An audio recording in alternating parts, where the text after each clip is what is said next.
माँ, मैं बहुत थक गई हूँ घर संभालते संभालते। यहाँ मेरी थकान किसी को नजर नहीं आती। कुछ दिन आराम करना चाहती हूँ। सोच रही हूँ कुछ दिनों के लिए अपने मायके आ जाऊं। आते हुए अपने बच्चों को भी साथ ले आऊंगी, वे वहीं से स्कूल चले जाएंगे। आखिर एक ही शहर में ससुराल और मायका होने का कुछ तो फायदा मिले।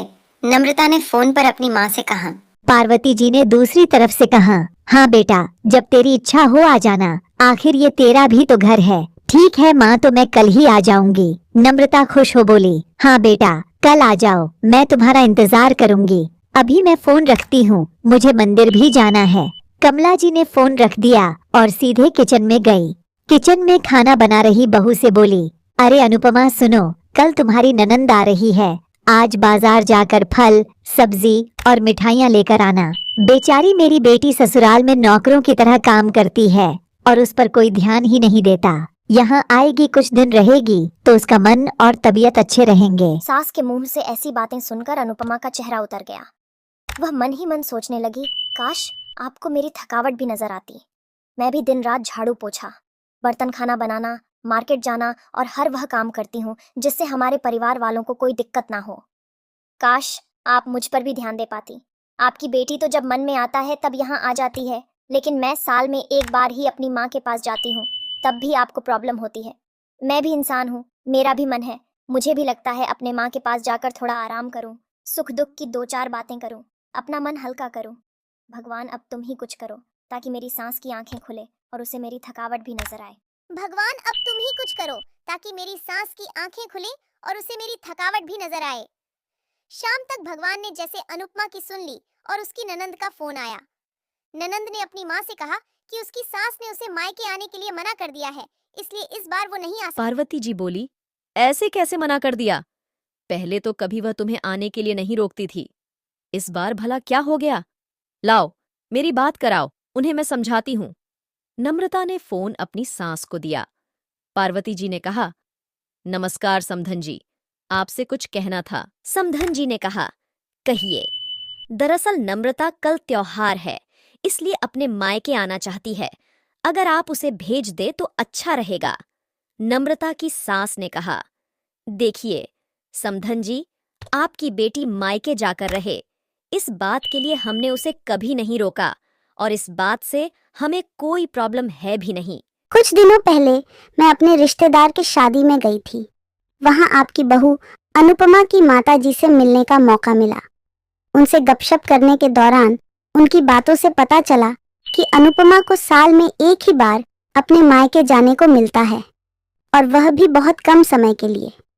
मुझे लगता है आपको पहले अनुपमा को उसके मायके भेज देना चाहिए, और वह जब मायके होकर आ जाएगी, मैं नम्रता को आपके पास भेज दूंगी।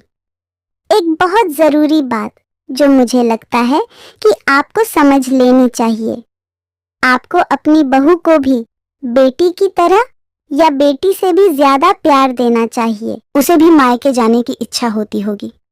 हो सकता है नम्रता के वहां आने से उसकी आवभगत करने के लिए आप उसे उसके मायके नहीं भेजती होंगी, या फिर वह आपसे कुछ कहने से अभी डरती हो।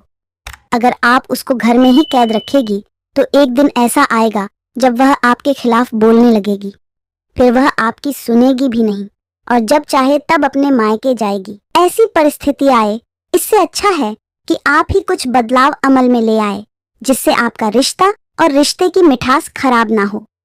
पार्वती को अपने समधन के हर एक शब्द में सच्चाई नजर आई। उन्हें महसूस हुआ कि उन्होंने अपनी बेटी के प्यार में अंधे होकर कभी भी अपनी बहू के मन का विचार नहीं किया। उन्होंने हमेशा ही अपनी बेटी को अपने बहू से ऊपर रखा। दूसरी तरफ नम्रता भी अपनी भाभी के बारे में हो रही इस बातचीत को सुन रही थी। उसने भी रियलाइज किया कि वह कभी भी अपनी भाभी के साथ ठीक से बात नहीं करती, और जब जब वह अपने मायके जाती है तो भाभी थोड़ी उदास रहती हैं। पार्वती जी ने अपनी बहू को बुलाया और उसे कहा कि अनुपमा, कुछ दिनों के लिए नम्रता नहीं आने वाली है, इसलिए पहले तुम अपने मायके होकर आओ। यह सुनते ही अनुपमा का चेहरा खिल गया, क्योंकि यह पहली बार था जब उसकी सास ने सामने से उसे अपने मायके जाने के लिए कहा था। अगले दिन अनुपमा अपने मायके गई और इस बार एक दो दिन नहीं, पूरे हफ्ते भर रहकर आई। अपने माँ बाप से, अपने रिश्तेदारों से मिलकर आई, और जब वह लौट कर आई तो उसका चेहरा खिला हुआ था। उसकी आंखें चमक रही थीं। अनुपमा के आने के बाद नम्रता भी अपने मायके आई और इस बार वो खुद सामने से अपनी भाभी से खुशी खुशी मिली और अच्छे से बात की। नम्रता ने अपनी माँ से बात करके उन्हें भी अच्छे से समझाने में मदद की।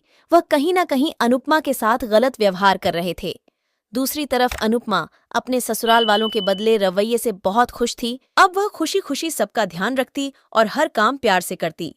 वह ध्यान रखती कि कोई भी ऐसी बात या काम ना करे जिससे घर में तनाव का माहौल पैदा हो। पार्वती जी अपनी बहू को खुद ही समय समय पर मायके भेज दिया करती। एक छोटे से बदलाव ने सास बहू और भाभी ननद के बीच की कड़वाहट को दूर कर दिया और रिश्तों को और भी ज्यादा मीठा और मजबूत कर दिया।